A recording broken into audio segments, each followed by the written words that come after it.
to keep this one quick. Today on Root Beer Cinema Podcast with your host, Max Vanderwerf, and Carter Haskins. We will be reviewing the 2009 film Duplicity. And the... Written and directed by...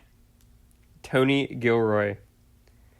Let's make this quick. Is that a quote from Duplicity, or you just want to get this one, knock this one out? I think speed is the way of doing it. I see. And we will be reviewing Capt'n Eli's root beer. It is the flagship root beer of the Capt'n Eli's brand. I don't know about Obviously. Captain. I don't think they make another one. This because you got somebody cracking it open. Yeah, great label. I've had it before, but great label. Look at that I've little boy. never had this one. All right, here we go. Twist off. Ow.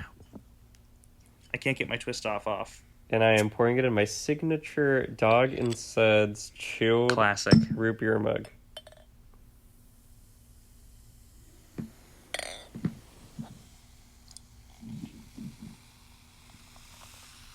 Beautiful head. Oh, that's some beautiful. All right, cheers, bro. Dink.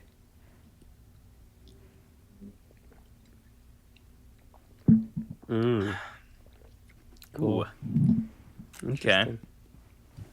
All right. So Duplicity. Duplicity. I want to talk about this because while I was watching this movie... Wait, can I just preface it really quick? Yeah. Carter texted me, what are we watching next? I'm like, what are the options? And he says, Duplicity? And I wrote, Duplicity? And he wrote, Duplicity. Kind of a surprise, but new Tony Gilroy coming out soon. Kind of the times. That's a good segue into my next point, which is things happened twofold while I was watching this film today. My brother, unrelated, texted me about Tony Gilroy. Weird. What was the text? And then we were talking about the MCU and how it's not possible for a half-decent movie to come out of that franchise anymore. And Will was saying, he said they need a Gilroy because of what he did with Andor. And that was like really good, and it came out of Star Wars, which is something that nowadays nothing good can come out of. So he said Marvel needs their Tony Gilroy. And then not 30 minutes later, the trailer for the new Gilroy dropped. Yeah. Mid-Duplicity. But, oh, wow. While I was watching the film, the trailer dropped. Did you pause the movie? It kind of seems like you weren't fully paying attention to the movie if you were on your phone. Trailers. I wasn't on my phone. I was texting my brother before, and then he had sent that text, and I saw it while I was watching it. And then I saw later that while I was watching the movie, the trailer had dropped. Well, I'm a purist. I delete all screens. Yes, I will say my Wi-Fi was being shoddy while I was watching it. Oh. So it did take about 3.5 hours because I would get 20 minutes and then it would buffer, so I would pause to download the film? Back and forth and back and forth and back. Were you streaming it from Mega? Maybe. Oh my god. That's ridiculous. That's insane. I've never even thought to do that. Well, I would... It makes my conscience feel better because I'm not torrenting a movie. Right. So here's the story. I torrented Duplicity like maybe 2 months ago. And Max was about to watch it, and he said, "Where'd you watch this?" And I said, "I torrented it. Do you want the file?" And so I sent him a mega link. Probably would have saved you a lot of trouble. We should start talking about the movie. I don't know anything about it. I just wanted to see it because I had recently seen Michael Clayton in 35mm, one of my favorite movies now. I love that flick. Yeah.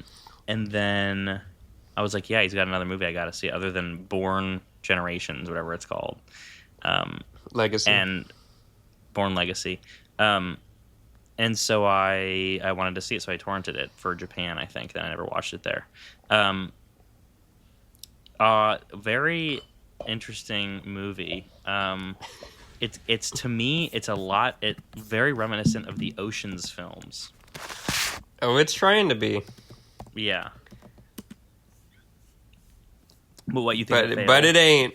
Yeah, no, it certainly isn't. I liked it, but I also, and like I hate when people say this about movies and such, but like it is extremely hard to follow this movie. For me, at least. I'm gonna kind of disagree. I will say when I saw this in theaters as a 9-year-old boy with my parents. That is a crazy movie to watch as a 9-year-old. And there was like a rash, The American was coming out, Duplicity, of these like adult movies starring people that were in oceans, aesthetic, whatever things. And so we saw them all in theaters because, we were an Oceans family. And I remember being like, this is kind of fine. Like, it's no Burn After, but I like, in my mind, it was just Burn After Reading Part 2. Yeah. And on rewatch, it's wannabe Burn After Reading, kind of, with its narrative, but it's not very funny. And it's not super sexy. And honestly, well, also I was rewatching it, so the narrative's not like super fresh to me. But I thought, I saw that as a 9-year-old, and I was 9, and that was a long time ago. Immediately came back to me every single plot beat. Right. So I love that's just because I'm really smart, but... That was me with Annabelle, the first one. I watched that at like a party when I was like in middle school. And I rewatched it like 5 years ago, and I was like, there's no way I'm going to remember any of this. And it was just like every single image I just had a very vivid memory of. Not a good movie, but I remembered it very well. I tried rewatching Parasite recently, and the same thing happened, and I was like, I can't watch it. Yeah, it's just okay. Have you seen Memories of Murder? It's a great flick. I have. I've seen all Bong Joon-ho films. You saw Mickey 17. I did. Was it good? There was some good blocking in it, and Robert Pattinson. You see that Digger trailer, bro? Oh, dude, I'm so excited. Really? I will eat up anything Inarritu makes. That is insane to me. Oh, Gilroy is also the patch Matt Damon wears to get Ellen Barkin really horny in Ocean's 13, and it's named after, in my mind, Tony Gilroy. Because to make fun of him or something. Oh, interesting. So, George Clooney making fun of his friend, Tony Gilroy, via Michael Clayton. But I always thought that was a really good, fun joke. I like that Tom Wilkinson is in both of his movies. Yeah. Well, it's also like, it's trying He's to... barely in this one. Well, and he Yeah, true. But he reuses a lot of the same cast from, his previous movies. Yeah. So it's interesting to see him work with this troupe that he put together. And now he's like, the new movie, the trailer is kind of pitched as like, as if he's like fucking Todd Fields coming back after like 15 years. Tony Gilroy, like, dude, returns. This guy did not have the juice. He just made Andor, Well, he made if you made Andor and you also made Michael Clayton, like this is like an Adrian Lynn level resurrection, Yeah. I don't like, really he's back. Yeah. Like this is when was this his last movie? Because was Clayton? No, Legacy was 2012. Oh, okay. But Michael Clayton's 2007. Damn, yeah. I feel like it's a lot less advanced than Michael Clayton is. I feel like he kind of regressed into some sort of pop, or he was made to make this. Well, he's like, I'm gonna do corporate but fun this time, and then and it's like not that like it's okay. Here's the thing: Julia Roberts so good in this. Yeah. She's really great. I mean, she's made to be in front... Clive Owen. Did you just call Clive Owen the guy? I've never seen or heard of him before. What else is he in? You've seen Children of Men. Oh, is he the guy in that? You're killing me. Well, this is also now the last episode of the podcast. He was not very good. He was just like a boring guy. Like, I need a better lead than that, I think. He has his moments. And it looks like fine. It's just, good, I don't know. Good gaffing. Like, the lighting was just, like, unnoticeably noticeable. It was just, like, it looked good, I guess it's not notable to me, so that's probably good. Yeah. I wasn't like, this is lit poorly. Paul Giamatti's good at yelling. Yeah, I can't do it with him, to be honest with you. He has a crazy profile. His mouth in profile is humongous. During that slow-mo at the beginning, it's like, wow, Paul Giamatti has big mouth. He does. Yeah, I feel like this is like not a great movie by any means. but also like I found that like when movies are this not great, I usually am so bored and hate watching them and like want to check out like I'm done. But I just like every scene like I just kind of like was just kind of sitting there watching it and like it worked. Like I wasn't bored, you know. I Yeah. was just like, oh, it's still happening, and I was like, oh, okay, and like I could sit and watch it and not get like, I wasn't like pissed, I wasn't bored as hell, like I was just kind of like sitting there watching it, and it kept happening. I will say there were moments where I was like, this is intentionally confusing to just be like, look at us, we're gonna like fuck with the audience. Yeah, Where I'm just like, I mean, the narrative, spoiler zone, the funniest spoilers joke. for guys. If anyone wants to catch Duplicity before, I mean, you can't stream it anywhere unless you want to pay a lot of money. But, what was I going to say? The funniest joke in the movie is the hair thing, and that all these like corporate guys coming back to the Digger Oh yeah, too. they get so excited. I love the joke in this trailer of the Digger that all of the people running the world have the worst hairlines ever. Yeah. So that's kind of funny, but I'm just like, it's just a farce, a meaningless thing, and it ends and it's meaningless, and I'm just like, that happens to Burn After Reading, but I laughed a few times. In this, I'm just like, wow, Julie Roberts like can can carry a thing, and like, wow, corporate stuff is pretty boring, but also kind of interesting. Yeah. You know. I think this is a major backslide on Michael Clayton. Oh, yeah. Well, I think just also when you're making this type of movie, it's like compared to cool thriller. Yeah. You like Michael Clayton, yeah. I do. When he says, I am Shiva, the, goddess of death or whatever. Does he say that? I don't remember that. Oh, at the end. Tom Wilkinson, or when he says that to the guy? George Clooney says that at the end when he confronts Tilda Swinton. Michael Clayton spoilers. I mean, that wasn't really a spoiler. George Clooney gets to the end, guys. Guys, he does not get... Well, this is not Evil Dead. There's a part where you might think that fire he won't. Or whatever. Burn. There's a part where after reading. Yeah, no, not much to say about this movie. Did you just finish your root beer? No, but I got one sip left. Okay. And I don't really have much more to say beyond... This came of a rash of movies that they will never make ever again. Yeah. You know?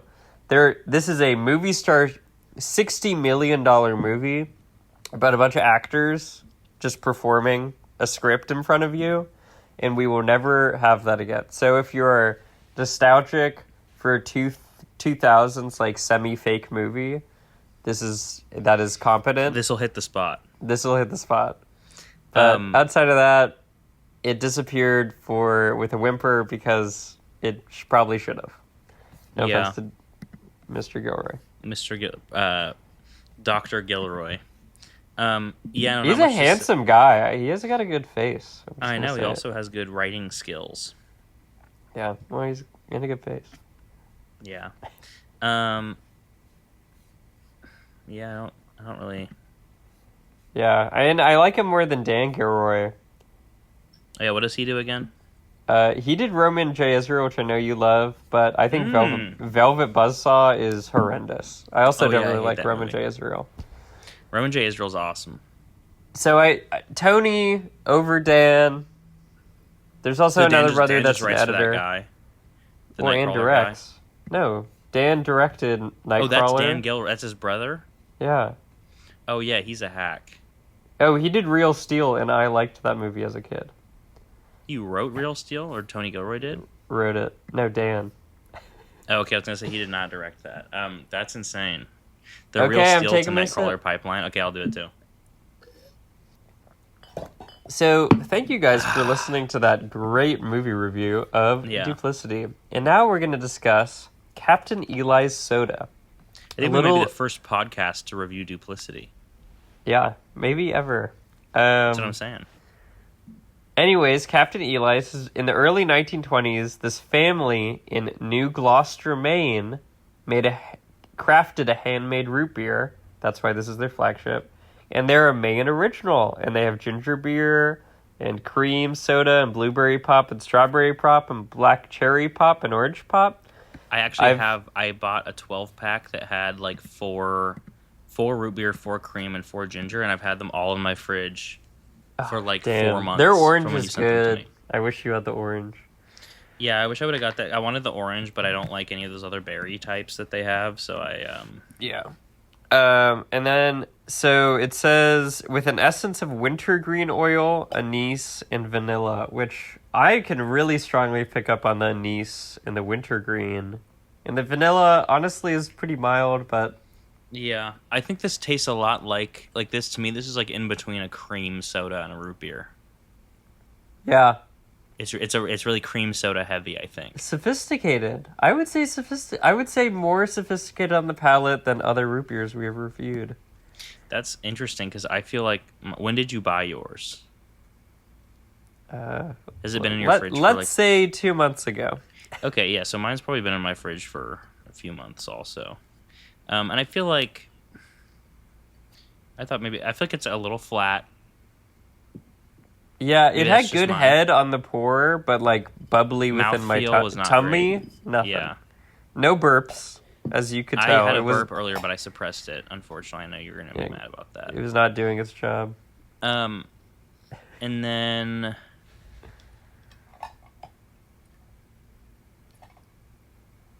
yeah, I don't know. It's like, to me, it's like just okay. It's just an okay. Like, this tastes like stock root beer to me. Huh. Which is not a bad thing because root beer is great, but it's not. I wouldn't. If I saw Cap'n Eli's, or is the T in there? Yeah, Capt'n Eli's. Cap'n Eli's in the store. Oh, I realized I forgot to turn my AC off, so it's probably been humming in the background the whole time. I turned mine off. Fuck, it's really hot. Let me check. Oh, you turned yours off or on? Off. Yeah, I really liked the first few sips. Honestly, I wish it was a little colder. It just... I love this mug, but it just loses its thermal It loses coldness. its fidelity quick. Yeah, so I wish it was a little colder. Maybe if I was, like, doing something. But, I don't know, the anise is, like, a little fresh. The wintergreens makes it more fresh. I don't think summer's the time to have this, but I think fall, rainy day... Mm-hmm. Obviously on the East Coast, I could see Maine, drinking this. Yeah, Maine, maybe Newburyport, New Hampshire. Maybe we go to New Hampshire. Yeah, I think that in maybe quite a few ways, Capt'n Eli's root beer and Duplicity are one and the same. Yeah, they do the job. They're serviceable. That they set out to do. I'm fine rewatching it after 16 years. And I'm fine redrinking it after 16 years. And I'm fine redrinking... Well, I wouldn't wait so long because I have a 4-pack. I will... Yeah, I'll have mine. Indulge. But, yeah, I think this was maybe our best review ever. And for the first time, I think we're both probably going to give the exact same review. Should we say it at the same time? Unison? I'm going to give the root beer and the movie the same score. I don't know about you. Yeah. Ready? 2... wait, on go. 1, 2. No, 3, 2, 1, go. 3, 2. Spoilers. 1. 2. I'm going to give... Yeah. I thought you were just going to say the number. 3, 2, 1, 2. Okay. Sodas and movies. Yeah, I'm going to give Duplicity 2 root beers out of 4 and Capt'n Eli's 2 movies out of 4. Yeah, I mean, honestly, you know what? I'll drop Duplicity to like a 1.8, but... Whoa. Wait, we were about to have Harmony for the first time. Well, we did have Harmony, and then... And then you reiterated reconsidered your harmonious nature. I just think boring movies are... $60 million is a lot of money spent on a bad thing, on a boring thing. If it was 30 mil, it would easy too, but I think they wasted money by making it so boring. I wouldn't spend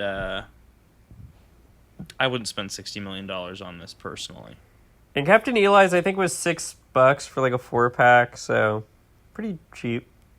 Maybe $6.50. Yeah. Yeah, just normal. All right. It's just normal.